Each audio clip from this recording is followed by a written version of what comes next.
Olá, seja bem-vindo à aula de introdução ao método dos mínimos quadrados. É o caso discreto, vamos trabalhar com pontos cartesianos. Se você tem um conjunto de pontos cartesianos e uma família de funções, eu te explico já já o que é isso, esse método tenta encontrar o melhor candidato da família para representar esses pontos. E com essa representação, eu consigo identificar tendências e fazer previsão do valor futuro sobre esse fenômeno, ok? Então, olha para essa ilustração aqui, um exemplo. Eu tenho 82 pontos aqui e eu quero ajustar, a gente fala muito ajuste, né? Aproximar, ajustar, nesse caso por uma reta. Aqui é uma família de retas, porque depende de A e B. A é a inclinação da reta. E B é esse deslocamento vertical da reta, né? Se eu altero B, a reta vai para cima ou para baixo. Então, quem são A e B que escolhem aqui um candidato dessa família que melhor representa os pontos? E a resposta, ela está baseada na definição do que é esse desvio aqui, essa distância entre o ponto e a reta. Você vê para esse ponto aqui, ó, o desvio está muito grande.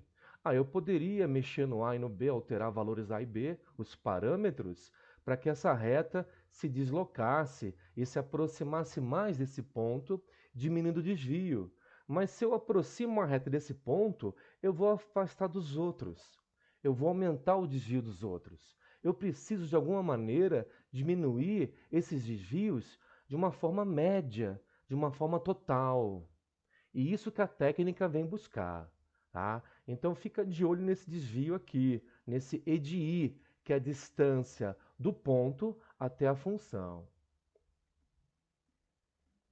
O caso geral não vai ser a reta. O caso geral vai ser assim: dado n pontos cartesianos, x1, y1 até xn, yn, e uma família de funções, eu vou chamar de g de x, e essa família tem que estar no seguinte formato: parâmetro vezes função, mais parâmetro vezes função. Quem são os parâmetros que vão definir, né, a melhor função para representar esses pontos? No caso da reta, você vê aqui, está no formato que eu te disse. Olha, parâmetro A vezes função x. Parâmetro B vezes função. Nesse caso é 1. Aqui está a função do lado do B, que é o elemento neutro. E a gente vai construir esse caminho, a técnica, olhando para o desvio, nesse caso quadrático. Eu vou somar os desvios quadráticos. E a técnica vai minimizar o valor desse somatório dos desvios quadráticos. Por isso que tem o nome, método dos mínimos quadrados. Entendeu? Porque vai minimizar a soma dos desvios quadráticos. Se você fizer a conta, abrir essa conta de quem é o S2, que é a distância do ponto 1 até a família, do ponto 2 até a família, mais o ponto n até a família, no sentido quadrático, desvio quadrático, essa função só vai depender dos parâmetros A1 até a k. Então, como é que se acha uma função que dependa de A1 até a k? Como é que se acha o seu mínimo, se esse mínimo existir, né? Você deriva em relação aos parâmetros e iguala a zero. Então, aqui está o início, o começo das chamadas equações que definem o método. Essas equações, quando são desenvolvidas, elas geram essas expressões aqui. Elas se chamam sistemas de equações normais. E se você reparar bem aqui, olha, somatório de G1 ao quadrado. Mas quem é G1? G1 é G1 calculado no ponto X, no XI, e assim por diante. Então, o que a gente vai perceber é que essas expressões aqui entre os parênteses são números. Se você der os pontos x1, y1 até xn, yn, isso aqui é um número. Aqui vai dar 3 a 1, aqui vai dar 7 a 2, e assim por diante. E aqui também é um número. Então, você vai ter equações nos parâmetros A1 até AK. E quando você resolver essas equações, você vai obter os parâmetros que minimizam a função S2. Ela foi criada, essa função S2, com a soma dos desvios quadráticos, justamente para ter mínimo. Então, isso aqui vai ser sempre possível. Esse sistema que eu vou resolver de equações normais, ele é um SPD. Sempre vai ter solução e ela é única. O problema é você montar esse sistema aqui. Você derivar para cada família de funções, derivar em relação a 1 até o AK, e montar o sistema e resolver, fica complexo. Então, o que eu vou te mostrar agora é uma técnica para você construir esse sistema de uma maneira mais prática. A técnica é o seguinte, é a construção de uma tabela. Primeiro, você vai colocar aqui o vetor x, as coordenadas x dos pontos dados. E por último, o vetor y, coordenadas y dos pontos dados. Para cada G1, G2 até GK que você identificou da família de funções, você vai calcular G1 no x1, G1 no x2, até G1 no xn. Então, para cada coluna G1 até GK, você vai calcular a função G no ponto x, aqui à esquerda. A última coluna aqui, GK, é GK no ponto x1, GK no ponto x2, até GK no ponto xn. E aqui vem o vetor y, como eu disse anteriormente. Primeiro você monta essa tabela, que é a etapa 1 e 2. Agora vem a etapa 3. Atenção, é produto interno das colunas. Então aqui, ó, a coluna G1 é que vai mandar. Primeiro é G1 com G1. G1, produto interno com G1, dá somatório de G1 ao quadrado. Depois G1, produto interno com G2. G1 com G3, até chegar a G1 com GK. Então, é o produto interno desse vetor aqui por esse G1GK. Vai dar esse somatório aqui. E por último, G1 com Y e dá o somatório G1Y. É o produto interno dos vetores aqui dessa tabela que você acabou de montar. E você faz isso para cada função G. Primeiro a G1 vai determinar. Depois a G2. Depois G3. Até chegar na última, GK. Então, olha, acompanhe o ponteiro do mouse. GK com G1. Está aqui. Produto interno. GK com G2, produto interno, até GK com GK, produto interno, e finalmente GK com Y, produto interno. Esses coeficientes que você está vendo aqui já são os coeficientes do sistema de equações normais. Você resolvendo aqui esse sistema, você vai encontrar a solução do método. O detalhe interessante é que essa matriz aqui, ó, dos coeficientes GI e GJ é uma matriz simétrica. Olha, esse somatório de G1 e GK aqui, ele é igual ao somatório de GK e G1. Então, como tem a simetria da matriz, você pode calcular a diagonal para cima. E depois você usa a simetria e reflete para baixo da diagonal. É mais prático do que calcular tudo de novo, né? Então, usa a simetria para você montar mais rápido essa matriz aqui. E aí, esses são os coeficientes do sistema que eu vou te ensinar a montar e resolver. Vamos pegar aqui um exemplo. Atenção ao que tem que ser dado no exercício. Pontos cartesianos. Né? Lá no início eram 82 pontos, lembra? Qualquer quantidade de pontos. Aqui são 1, 2, 3, 4, 5 pontos cartesianos. E aqui é uma reta. É uma função ax mais b. Naquele formato que eu te disse, A1, G1 mais A2, G2, vai ficar assim, ó. O G1 vai ser x, porque é ax, né? Então a função que o A multiplica é x, mais b.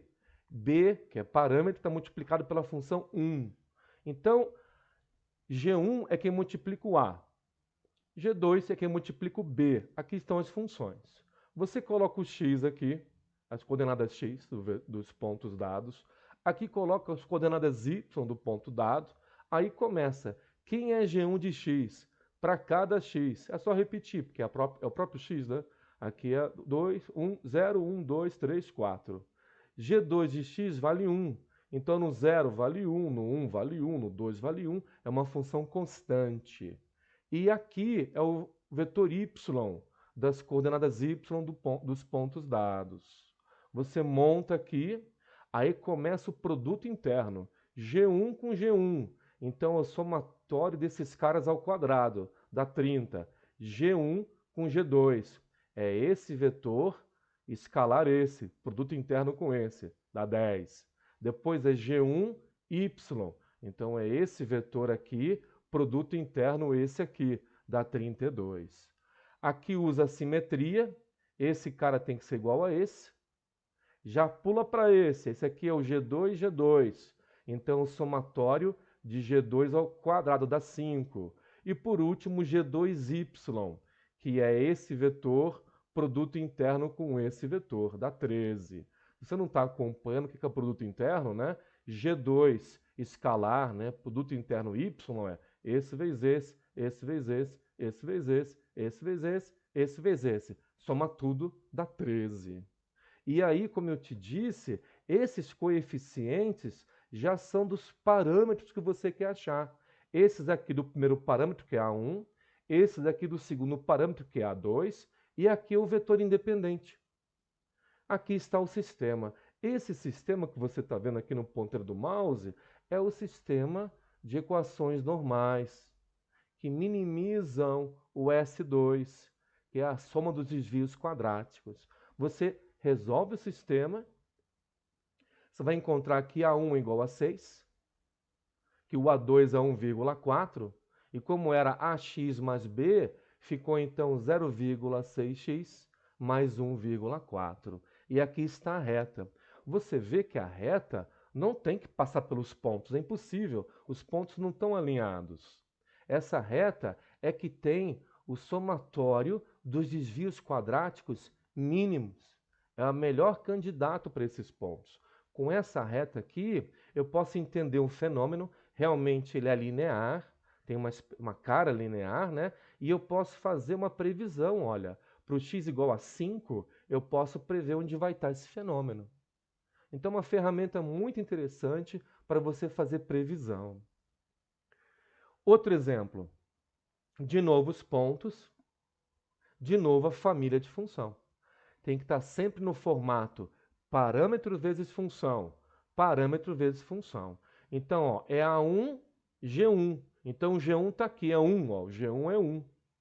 E aqui é A2 vezes G2. O G2 é raiz de x, está aqui. Aqui estão os pontos, você coloca o x aqui e o y aqui. E aí você começa a fazer os produtos internos. G1 com G1, que é a soma desses ao quadrado, está aqui.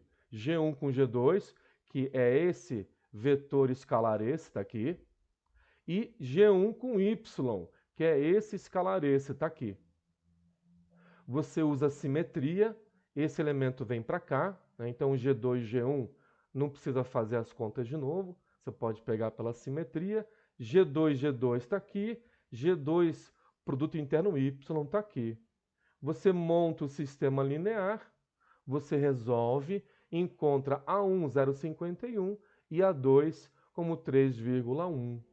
E aqui está a função plotada em relação aos pontos. Você vê que os desvios, ó, realmente ficaram pequenos. A função está representando bem esses pontos. Quando é que não funciona a técnica? Olha, se você pega pontos que não têm tendência linear e quer passar uma reta, não vai funcionar. A técnica vai achar a melhor reta, mas os pontos não têm essa tendência. Então, o resultado final, mesmo que minimize a soma dos desvios quadráticos, vai ficar ruim. Então, você tem que escolher uma família de função que tenha a ver com a tendência desses pontos. Aqui nos exercícios, eu vou te passar os pontos e vou te passar a família de função. Mas na prática, você tem que olhar esses pontos e já perceber, analisar que tendência esses pontos estão exprimindo, ok? Bom, nem todas as funções, a família de função que a gente quer usar, está no formato que eu te passei aqui no início. O formato é esse aqui, ó. Parâmetro vezes função.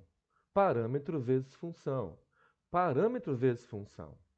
Essa forma se chama linear nos parâmetros.